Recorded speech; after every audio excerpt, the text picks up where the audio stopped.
টাকা হলে বিচার উল্টায় যা আছে না নাই? الذي جمع مالا وعدده يحسب أن ماله أخلده যখন সে সম্পদ জমা করে সে মৃত্যুর কথা স্মরণ করে না। সে যখন টাকা কামাই করে মৃত্যুর কথা, কবরের কথা মাথায় আসে না। সে মনে করে টাকা হইলেই তো সব আছে, আর কিছু লাগবে না। আল্লাহ পাক রব্বুল আলামিন বলেন, ওয়াইলুন, এমন ব্যক্তিও জাহান্নামে যাবে। বলেন নাউজুবিল্লাহ। আরেক প্রকারের ব্যক্তি যারা সম্পদ জমা করে তারাও জান্নাতে যাবে না।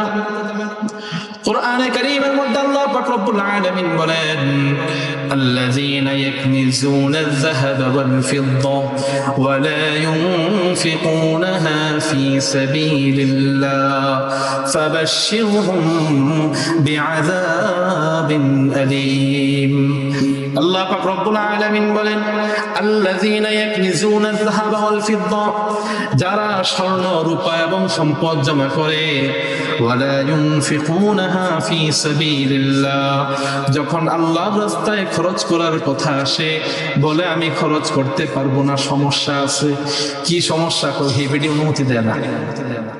কি আছে না? টাকা রাখছেন আপনি, আপনার বউ কেন অনুমতি